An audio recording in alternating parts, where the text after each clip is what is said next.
slap cracked through the executive boardroom like a gunshot. Every conversation died instantly. Crystal water glasses vibrated. A fountain pen rolled across the polished walnut table before stopping beside a leather portfolio embossed with the Romano crest. Ava Mitchell stumbled backward. The force of the blow sent her shoulder crashing into the edge of the conference table. 300 pages of merger contracts exploded across the marble floor. No one moved. 27 executives, 8 international investors, 5 corporate attorneys. Every one of them remained frozen. Ryan Mercer slowly lowered his hand. His expensive watch glinted beneath the recessed lighting. He smiled, not because he had lost control, because this humiliation had been carefully rehearsed. He looked down at Ava as she struggled to steady herself. "Look at yourself." His voice carried effortlessly across the silent room.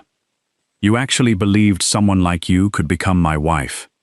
A nervous cough escaped from somewhere near the end of the table. Ryan ignored it. "I've spent 2 years pretending." He tugged at the diamond engagement ring that still rested on Ava's trembling finger. Then, with deliberate cruelty, he slid it off. The tiny diamond bounced twice across the marble before disappearing beneath the conference table. I was embarrassed every time people assumed we belonged together. Ava's breathing became shallow. She didn't reach for the ring. She couldn't. Every muscle in her body had locked. Ryan wasn't finished. "You know what the board whispers?" He laughed. "They don't see a future executive's wife. They see an overweight assistant who got lucky." His eyes swept over her body. "You're not wife material." Silence. Then he delivered the final blow. "I only stayed because I pitied you." Someone quietly whispered, "Oh God." Not because of Ryan, because every person in that room suddenly realized something terrifying. The chairman still hadn't spoken. At the far end of the 20-foot table sat Damian Romano. He hadn't moved. He hadn't looked up. He was calmly signing the final page of a shipping contract with a black fountain pen. When he finished, he capped the pen, placed it perfectly parallel with the folder. Only then did he lift his eyes. The temperature inside the room seemed to drop. No one could explain why. Damian wasn't glaring. He wasn't angry. His face revealed absolutely nothing. Yet every executive instinctively lowered their eyes. Marcus Hale, Damian's chief of security, subtly touched the earpiece hidden beneath his collar. Without waiting for instructions, he already knew what was coming. Ryan mistook the silence for weakness. He straightened his tie. "Mr. Romano, I apologize for the disruption. But personal matters should stay personal. I'll have HR assign Miss Mitchell to another department." Damian finally stood. The sound of his chair sliding across marble echoed through the room. No one breathed. He walked slowly around the table, not toward Ryan, toward the scattered papers. He knelt. The most feared businessman in New York lowered himself onto one knee and quietly began collecting the contracts himself. Page by page, every document was straightened, every corner aligned. Only when the stack was perfect did he place it gently into Ava's shaking hands. "You printed these yourself?" It wasn't a question. Ava nodded weakly. "Yes. You corrected 17 errors legal never noticed." Another nod. "You stayed until 3:21 this morning." She stared at him. "You knew?" "I know who protects my empire." A tear escaped despite her desperate effort to hold it back. Damian looked at the tear for only a second. Then he turned toward Ryan. There was no hatred. Only absolute calm. "Repeat it."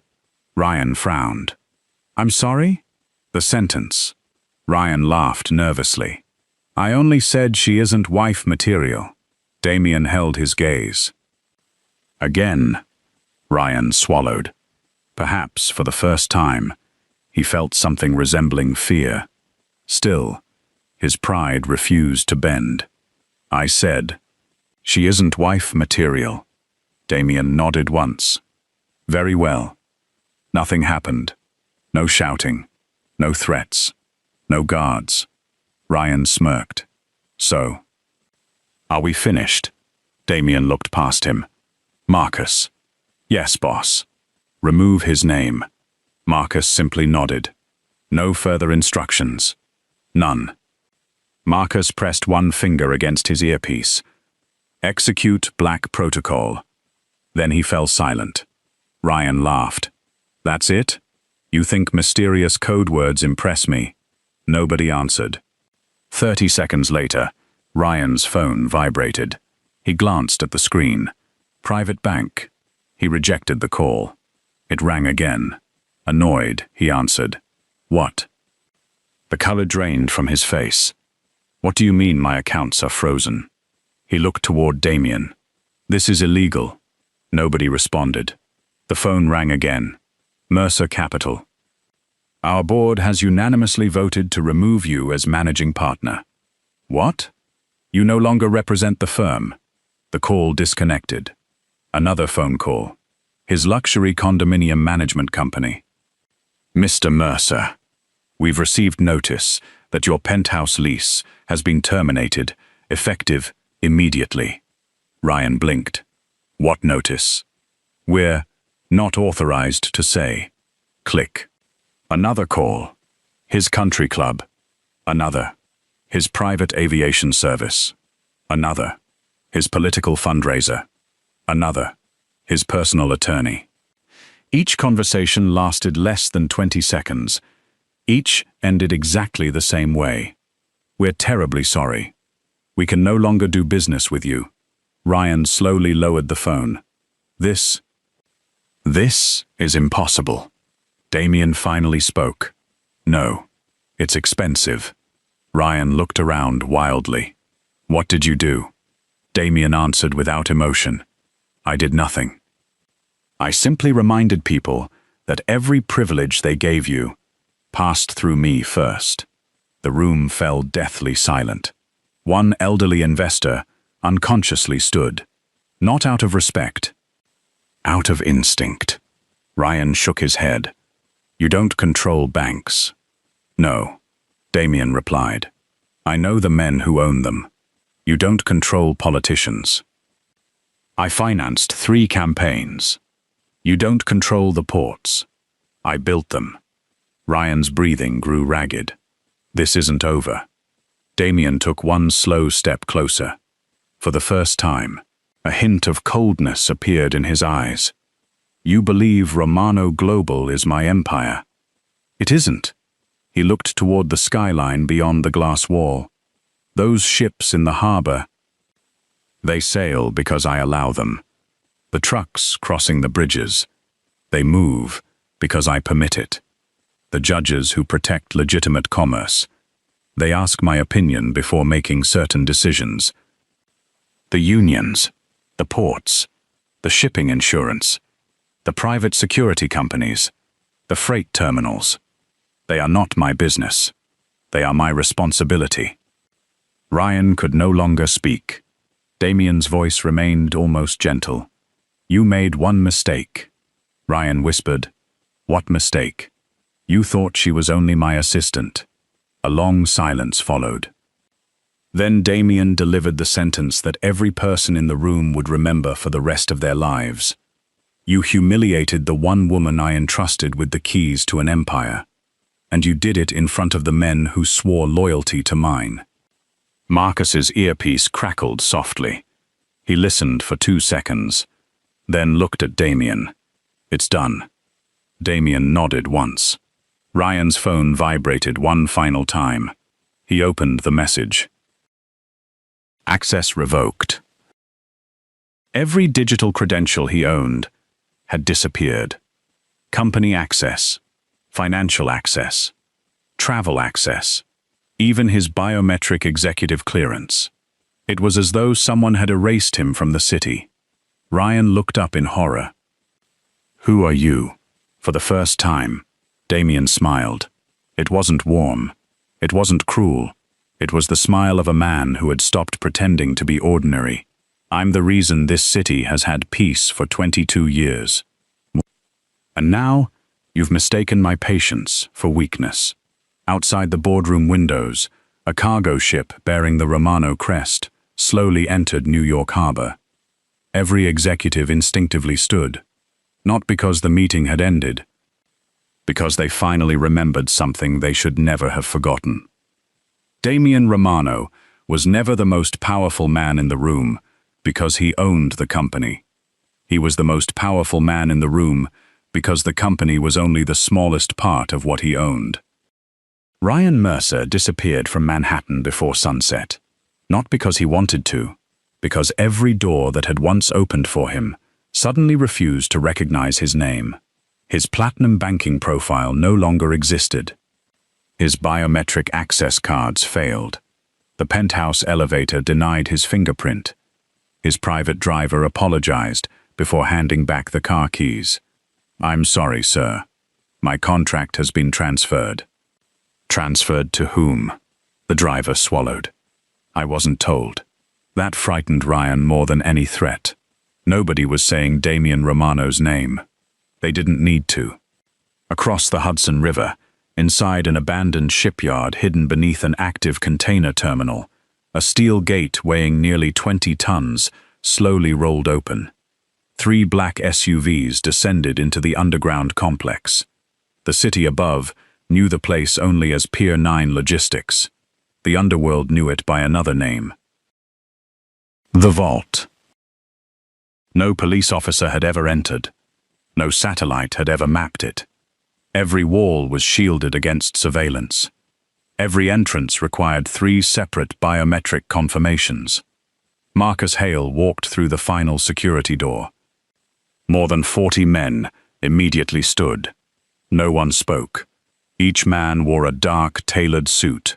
No tattoos, no unnecessary weapons. Only a silver ring engraved with the Romano family crest. These weren't bodyguards. They were Kappa regimes. The men who controlled every legitimate and illegitimate operation connected to Damian Romano. Shipping, ports, private banking, cargo insurance, international freight, luxury casinos, security firms, political donations, even humanitarian foundations. Marcus stopped beside the empty chair at the head of the table. "The boss is here." Every head lowered. Damian Romano entered without ceremony. He removed his jacket, placed it across the chair, then sat. No introduction. No speech. 1 sentence. Report. The first capo stood. New York Harbor secured. The second. Kane lost 2 container routes this afternoon. The third. 3 senators requested meetings. The fourth. The governor's office called twice. Damian nodded. Tomorrow. Another capo stepped forward. Ryan Mercer attempted to contact Nicholas Kane. Marcus slid a tablet across the table. He used 6 different phones. All intercepted. The room fell silent. One older capo frowned. Permission to eliminate him. Damian didn't answer immediately. Instead, he poured himself a cup of black coffee. No. Several men exchanged surprised glances. Marcus understood why. Ryan wasn't prey. Ryan was bait. Damian looked around the room. "For 7 months, I've watched someone steal from my empire. I already know the thief. What I want is the king who ordered him." No one questioned him. Because no one questioned Damian Romano. Miles away, Ryan finally reached the only man powerful enough to help him. Nicholas Kane answered on the first ring. "You finally understand." Ryan's voice shook. "He destroyed my life." Nicholas laughed softly. "No. He removed your mask. You said he'd never move against me. I said he wouldn't move without purpose." Ryan slammed his fist onto the steering wheel. "You have to protect me." Silence. Then Nicholas replied, "I protect investments. You are no longer one." The line disconnected. Ryan stared at the dark screen. For the first time, he realized he had become disposable. Meanwhile, Ava couldn't sleep. Everything she believed about Damian Romano had shattered. She had worked beside him for 5 years. She knew how he drank his coffee. She knew every meeting on his calendar. She knew which investors annoyed him, which charities he secretly funded, which books sat on his office shelves.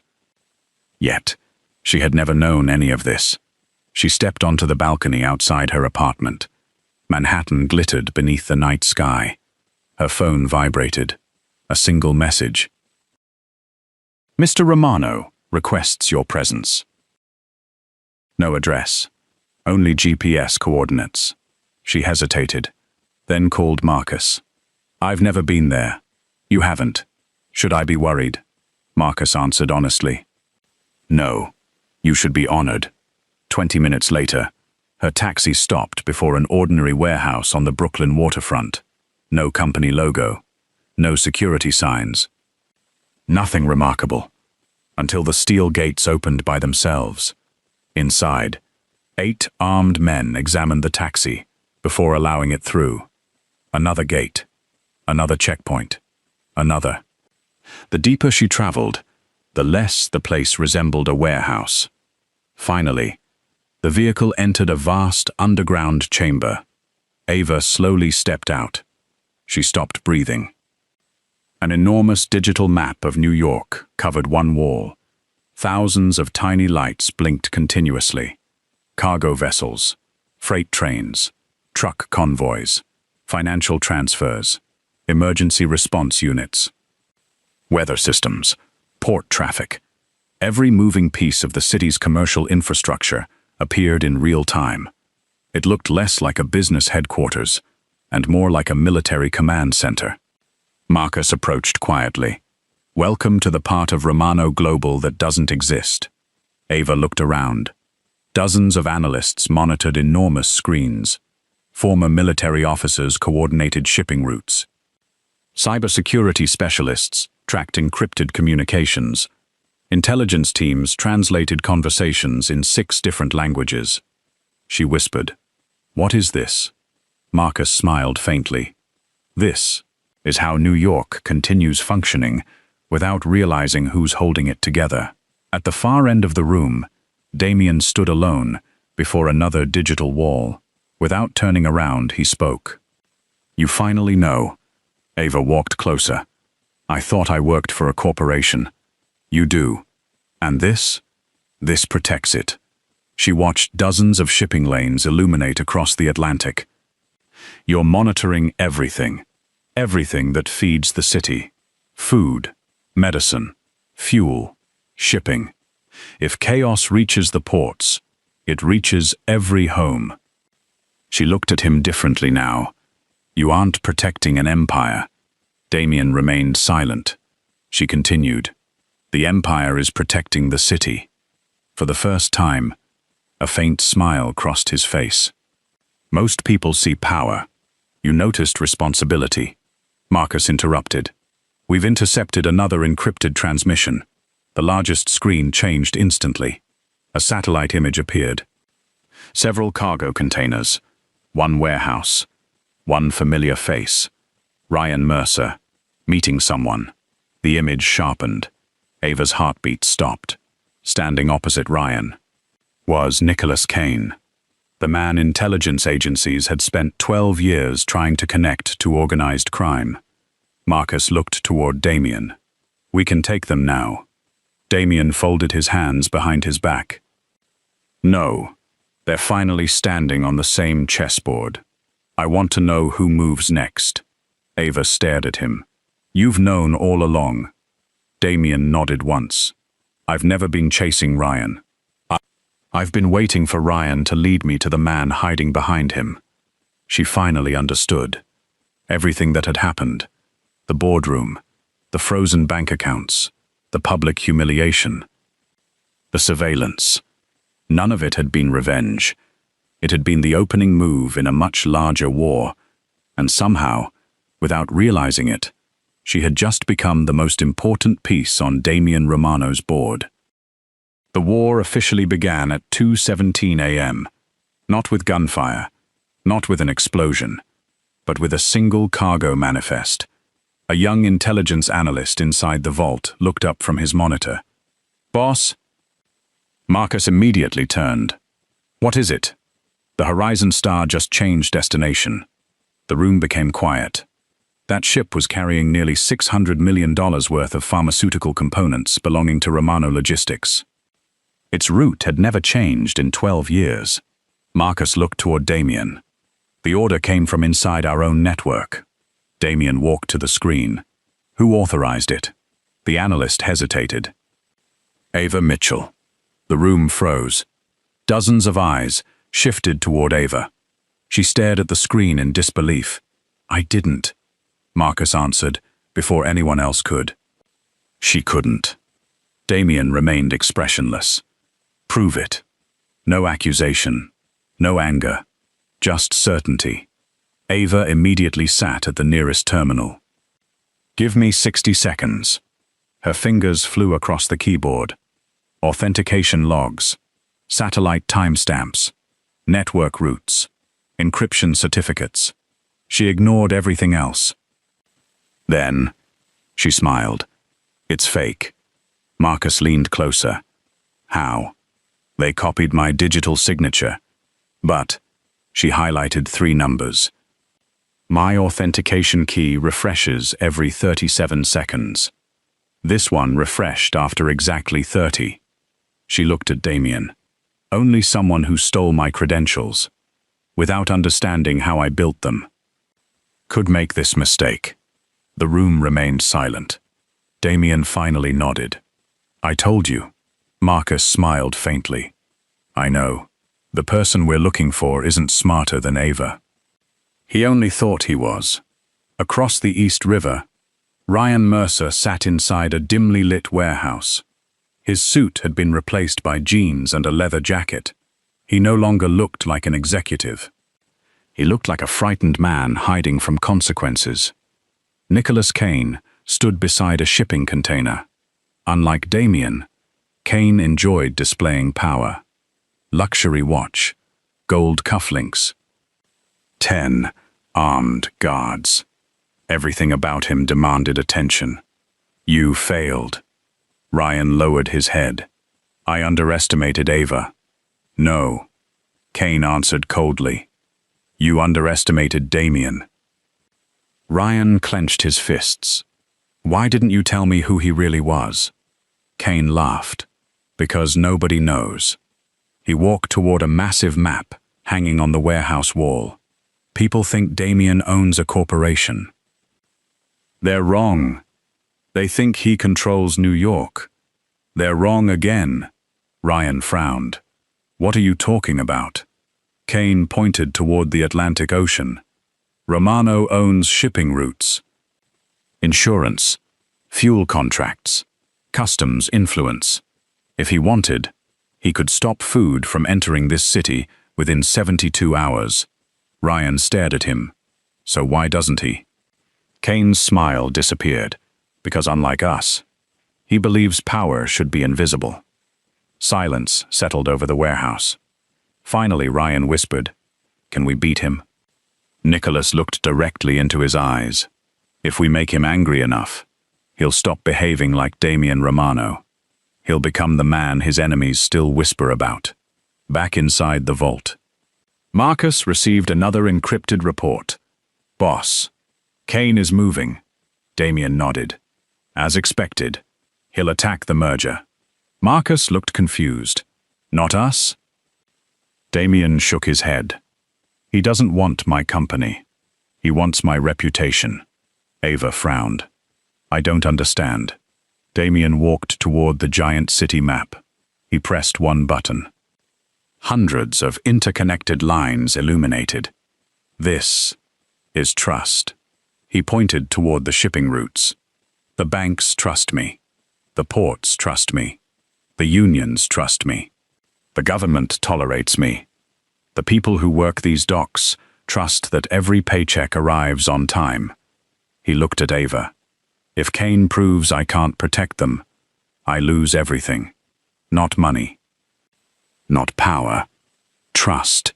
Ava suddenly understood why Damien had never retaliated with violence. Fear created obedience. Trust created empires. 3 days later, the billion-dollar merger officially began. Representatives from 5 countries filled Romano Tower. Television crews waited outside. Financial markets watched every announcement. Everything appeared perfect. Exactly as Kane wanted. At precisely 10:42 a.m., every monitor inside the building suddenly went black. Emergency alarms activated. Trading systems shut down. Shipping schedules disappeared. Container tracking vanished. One by one, phones across the room began ringing. "Boss, we've lost Singapore. Rotterdam just disconnected. Hamburg too." Marcus listened to another call.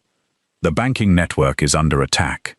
Someone had launched a coordinated cyber assault against every system connected to Romano Logistics. Investors erupted into panic. The stock price began falling. News channels interrupted regular programming. Romano Global under coordinated attack. Exactly as Kane had planned. Marcus reached for his weapon. "Give the order." Damien calmly shook his head. "No!" Everyone stared at him. "Our enemies believe we're blind." He turned toward Ava. "Are we?" She looked at the frozen screens, then at the emergency backup server. Her eyes widened. "No. They're attacking what they think controls the company." She smiled. "But not what actually does." Damien nodded. "Show them." Ava walked toward an old metal cabinet, tucked into the corner of the command center. Marcus looked confused. "I thought those servers were retired." "They are," Damien answered. "For everyone except us." Ava inserted a heavy brass key, then another. Finally, she placed her palm against an old biometric scanner. The steel cabinet unlocked. Inside sat an entirely independent network. No internet, no cloud, no outside connections. Everything operated through encrypted private fiber lines built years before. Marcus stared in disbelief. "I never knew this existed." Damien replied quietly. "Only 3 people did. You, me, and Ava." She activated the system. Within seconds, every shipping route reappeared. Every financial ledger synchronized. Every container resumed transmitting. Outside the building, news anchors abruptly changed their headlines. Romano Global restores operations in under 4 minutes. Market prices recovered instantly. Kane's attack had failed. But something else appeared on Ava's monitor. A hidden transmission. Not outgoing, incoming. She enlarged the packet. A confidential file materialized. Its title sent a chill through the room. Romano Succession Protocol. She looked at Damien. "What is this?" For the first time since she had met him, he hesitated. Marcus slowly looked away. The entire command center fell silent. Damien walked toward the screen. His voice became unusually quiet. It was never supposed to be opened. Ava swallowed. But it just was. She clicked the file. One sentence appeared. "If Damien Romano dies, all control of the Romano Empire transfers to Ava Mitchell." Every person in the room stopped breathing. Ava turned toward Damien in disbelief. "You made me your successor." Damien met her eyes. "No, I made you the only person I trust to ensure this city doesn't burn." Before anyone could speak again, every light inside the vault suddenly went out. Emergency generators failed. The command center was plunged into darkness. Then a single red message illuminated every screen. "Checkmate. Nicholas Kane." Darkness swallowed the vault for exactly 3 seconds. Then, emergency lights flooded the command center with a deep crimson glow. No alarms, no panic, no shouting. More than 100 operators remained perfectly still. Ava looked around in disbelief. There, not reacting, Marcus calmly holstered the pistol he had instinctively drawn. They're waiting. For what? The boss. Damien stood motionless beneath the red emergency lights. He didn't even glance at the monitors. Instead, he checked his watch. 7 seconds. 8, 9. On the 10th second, every screen returned to life. The city map reappeared. Shipping routes resumed. Communications were restored. Only one screen remained red. Checkmate. Nicholas Kane. Damien looked at the message, then quietly smiled. So, you finally played your queen. Marcus understood immediately. You expected this. I designed it. Ava stared at him. You let him into the system. Damien slowly turned. No, I let him believe he got in. He walked toward the enormous digital map. One touch. The city disappeared. Another map emerged beneath it. Far larger, far more detailed. International shipping lanes, private satellite feeds, encrypted banking routes, safe houses, supply depots, airfields, dozens of cities, New York, London, Dubai, Singapore, Naples, Rio, Tokyo. Ava whispered, "This isn't New York," Marcus answered quietly. "It's the real empire." Damien folded his hands behind his back. What Kane hacked was a decoy. Every analyst in the room smiled, one by one, because they had spent nearly a year building that illusion. A fake command network, fake financial databases, fake communication routes. Everything Kane believed he had stolen had been manufactured specifically for him. Ava slowly looked at Damien. "You've been feeding him lies." "For 11 months, Marcus added. "Every file, every shipment, every bank route, everything." Kane built his entire strategy, using information Mr. Romano wanted him to see. Silence settled across the room. Ava finally understood. This had never been a cyber attack. It had been psychological warfare, and Kane had walked directly into it. Across the river, Nicholas Kane stood inside his own command center. His men erupted into celebration. "We're inside. We've got their financial backbone. We have every shipping route." Ryan finally smiled for the first time in days. "I told you. He can bleed." Nicholas watched the data streaming across dozens of monitors. Something felt wrong. Too easy. He frowned. "Verify the cargo movements." An analyst froze. "Sir, the ships aren't moving." "What?" "They're still following Romano's schedules." Another analyst spoke. "The banking network. It never disconnected." A third voice. "Sir, these account numbers don't exist." Nicholas slowly turned. "What did you say?" "They're fake." Every screen suddenly flickered. The Romano crest appeared. Then Damien Romano's face. A live transmission. No distortion. No delay. As though Damien were standing in the room. "Good evening, Nicholas." The celebration stopped instantly. Ryan's blood ran cold. Damien continued calmly. "You've spent 11 months stealing shadows. You've never touched my empire." Nicholas remained silent. "You wanted to know where I keep my power."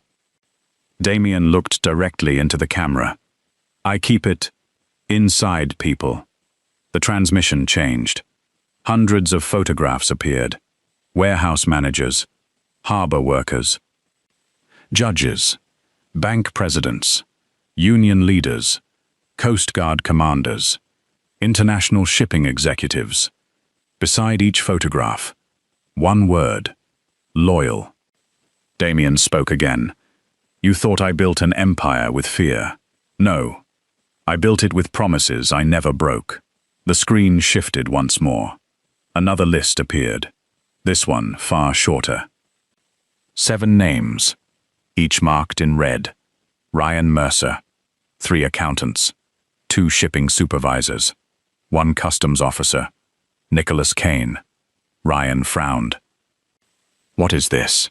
Nicholas whispered. "Our network." Damien nodded. "Correct. You spent years placing people inside my organization.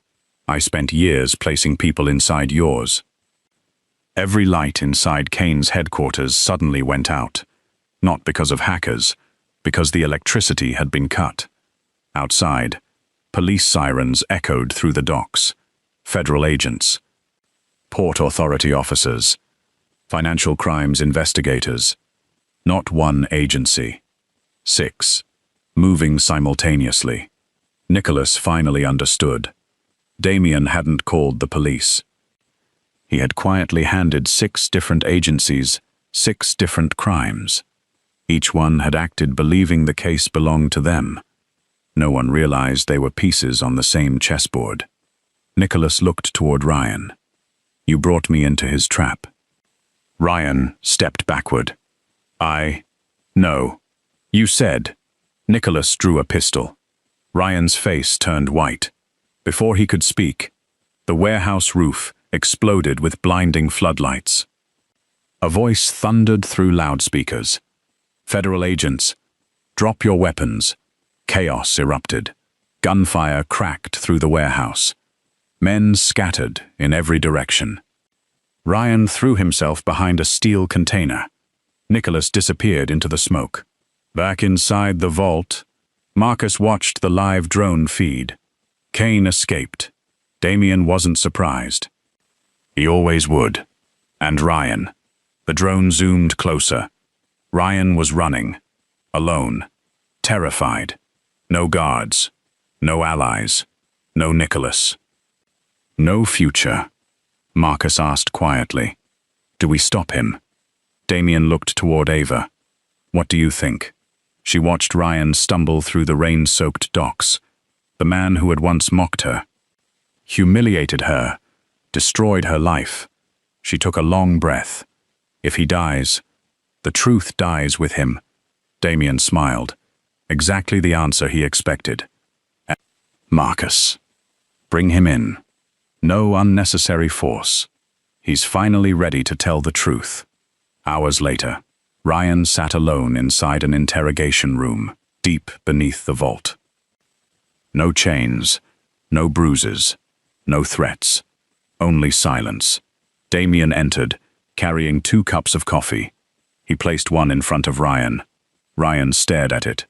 Why? Damien sat opposite him, because frightened men lie, tired men lie, men in pain lie, but men who believe they're finally safe. He slid the coffee closer.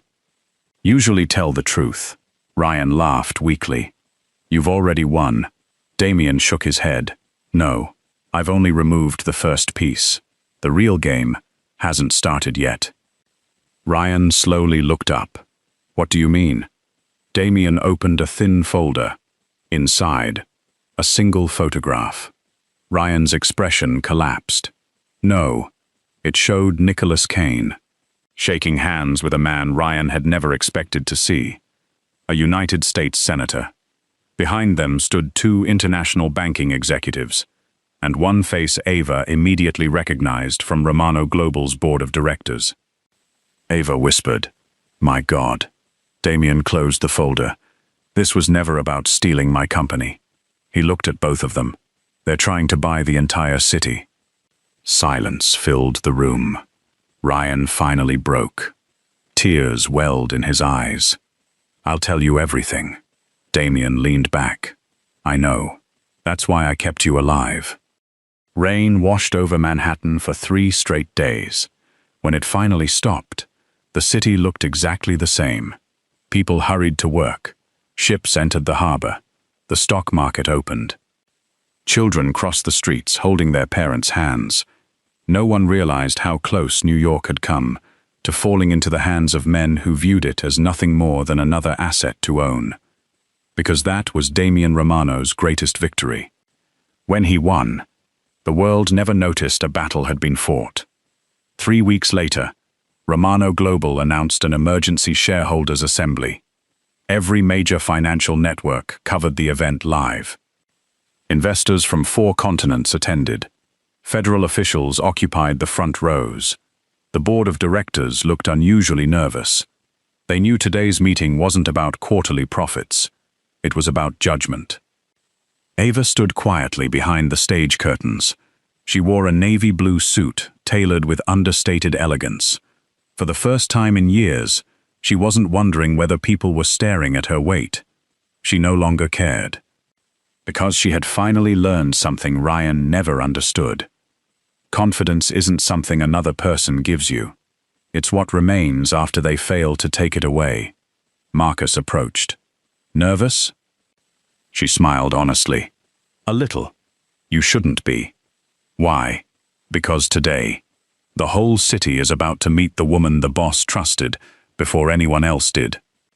On the opposite side of the building, Ryan Mercer sat inside a federal holding room under heavy guard.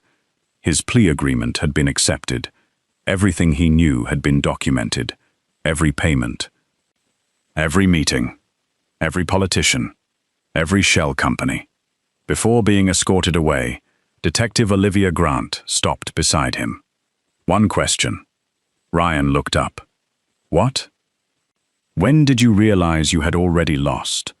Ryan laughed quietly. The day Damian looked at me. Instead of shouting. Olivia frowned. That's your answer? Ryan nodded. If he had been angry, I'd have had a chance. But he wasn't. He'd already calculated every move I was going to make. Ryan looked toward the courtroom window. I wasn't fighting a man. I was fighting someone who had been planning 7 moves ahead for years. The shareholders' meeting began exactly at 10 o'clock. The massive auditorium fell silent as Damian Romano walked onto the stage. No introduction, no applause, only respect. He stood before the microphone.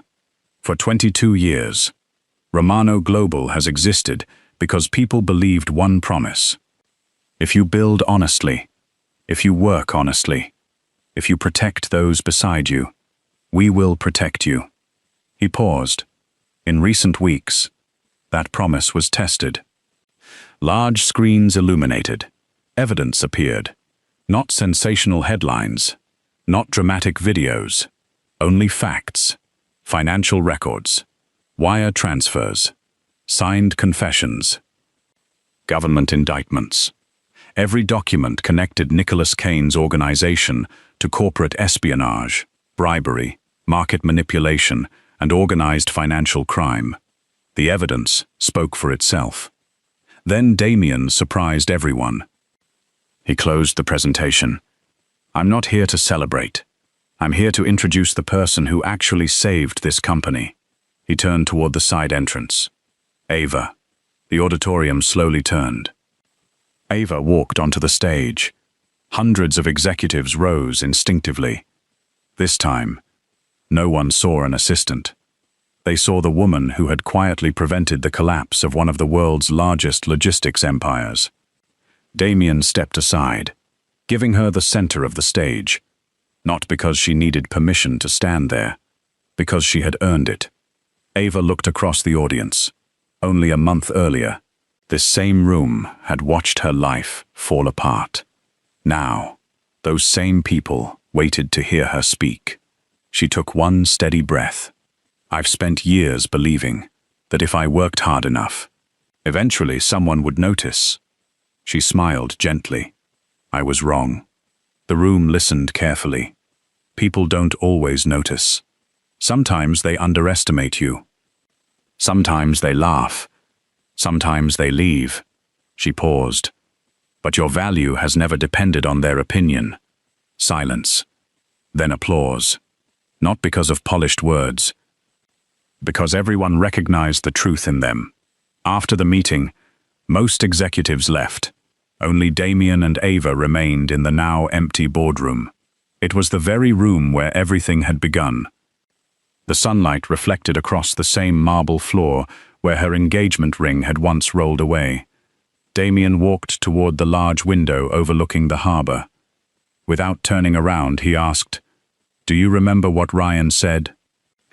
Ava nodded. "He said I wasn't wife material." Damien smiled faintly. "No. He said something much more revealing." She looked at him. He told the world he only knew how to measure appearances. He turned toward her. "I measure something else." "What?" "Loyalty, competence, courage, the ability to carry responsibility when nobody is watching." He took a slow step closer. The qualities that keep empires alive. For a long moment, neither of them spoke. Then Damien reached into his briefcase. He removed a slim black folder. Ava opened it. Her eyes widened. It wasn't another employment contract. It wasn't stock options. It was a revised corporate charter. Across the first page, beneath Damien Romano's signature, were the words, "Chief Executive Partner, Ava Mitchell." She looked up in disbelief. "You built this company." He shook his head. "I built the structure. You built the trust inside it." She laughed softly. "I still don't understand why you trusted me before anyone else." Damien looked out toward the harbor, where hundreds of Romano cargo ships moved steadily through the water. "When I was 28, an old man taught me something. He said, 'Never choose the loudest person in the room. Choose the one still working after everyone else has gone home.'" He met her eyes. "I started watching you 5 years ago. You never knew. I watched you solve problems without asking for credit. I watched you protect people who could never repay you. I watched you stay loyal even when nobody thanked you. I didn't choose you because I needed an assistant. I chose you because one day I knew I'd need someone worthy of protecting everything I'd spent my life building." Tears filled Ava's eyes, not because of romance. Because, for the first time in her life, someone had seen her completely. Not her appearance, not her insecurities, her character. She finally understood why Damien had never tried to rescue her from becoming stronger. He had simply refused to let the world convince her she was ordinary. She signed the charter. Damien extended his hand. She took it, not as his employee, not as someone who owed him gratitude, but as an equal, as partners. Perhaps, one day, something more. Outside the boardroom, Marcus watched through the glass for a brief moment before quietly walking away. One of the younger security officers smiled. "Should we go in?" Marcus shook his head. "No. The city will always need a man powerful enough to protect it." He glanced back toward Damien and Ava. "And every powerful man eventually needs one person he trusts more than power itself." Far below, the Romano fleet continued moving through New York Harbor. The city never knew who had saved it.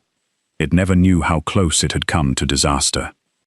And Damien Romano preferred it that way, because true power was never about making the world fear your name. It was about carrying a burden so quietly that the world never realized you had been holding it all along. Thank you for watching.